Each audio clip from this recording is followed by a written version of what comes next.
Hello, it's Shocker. Welcome to the patch 84 breakdown. First up, a massive change. Region selection has been removed, which means that you are forced into whatever region fits your IP. For me, I've always played on US West, but I know a lot of people who want empty lobbies are no longer going to be able to go to Sao Paulo to get the empty lobbies, so everyone is forced into their own region. I'm not sure how this affects when there's a lot of people, but maybe it finds the best average region across the board. So probably US East for a US West player playing with someone in Europe. Maps and PvE, Trinket spawn rate has been changed, probably has been improved because they're definitely on the low side before this. Goblin Recovery has been buffed. Lanterns and instruments can now be recovered, not just weapons and gear. So that's kind of neat. Gear, the Catice, nothing that interesting, but I found these bug changes kind of funny. The Catice apparently would break upon being hit by a weapon instead of upon hitting something. So that's pretty funny how you can slap the Catice to break it. And apparently somebody tried to pickpocket a Catice and there was some kind of bug associated with that where you could steal it and it would make the sound effect of recovering as it's in someone's inventory, someone who can't equip it to complete the animation. Interesting.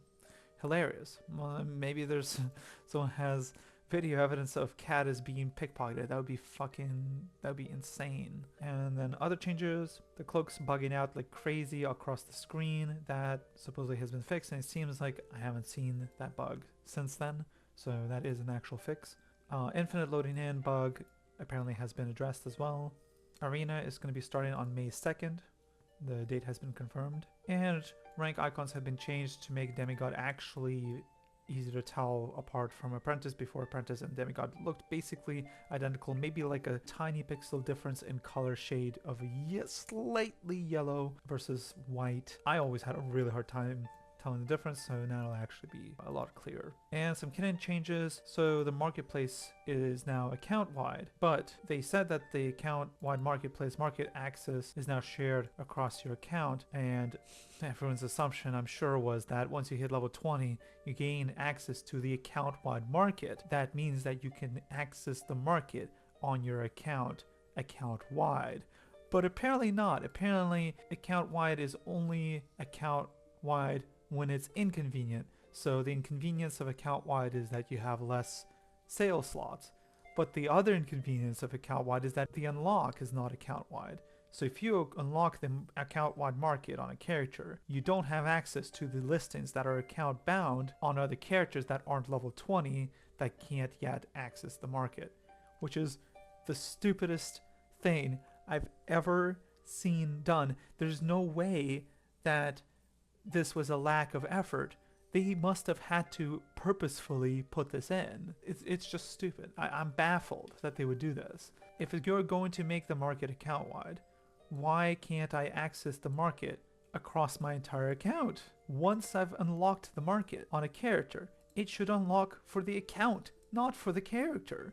Otherwise, why bother with the account wide market?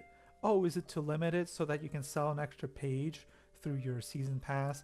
Yeah, that's the reason. That's the reason it's happening. I don't want it to be the reason. I would hope that they wouldn't resort to this kind of enshittification, really. Again, not a good look. Hopefully this does not become a downward trend of decision making where they make something that was free no longer free, where we got used to something available. They limit the availability and give the original availability that they had locked behind a paywall. Pay for convenience, as it were. It's never good to grant players access to something and then take away that access and make it a paywalled access going forward, because players get comfortable and start to expect that particular access. And taking that access away is extremely frustrating and infuriates the community. So again, I think this is a really bad idea. I think they should stick to cosmetic sales. Already having skins that give stats and technically in-game advantages was already pushing the line, but wasn't one stat here, one stat there, is not really game breaking. But it looks like they're just pushing that line and seeing how much the community will deal with it. And if they deal with it more, then they'll do it more. And unfortunately, PvPvE players do like convenience, especially in a game where it's very inconvenient to manage your inventory. So let's just hope that they figure their shit out and focus on what makes the game good, not on how to squeeze more money out of the loyal player base. Anyway, the TLDR region selection I think is a good idea because the RM tiers are going to stay in their own regions unless they VPN, which of course they will. But, you know, it's an extra step of prevention for cheaters and things like that. Adding recovery for everything now is good. Catice bug fixes, cloak bug out has been fixed, loading infinitely has been fixed. It's easier to tell that demigod is demigod and not apprentice. And then they kind of really dropped the ball on the account wide market. So that's kind of the big highlight, at least for me. But I'm really happy with the region change. And that's really about it. Thanks for watching. Tell me in the comments what you think of the patch. Leave a like if you found this helpful. And subscribe and hit the bell to get notified about the next patch rundown. And see you in the dungeons.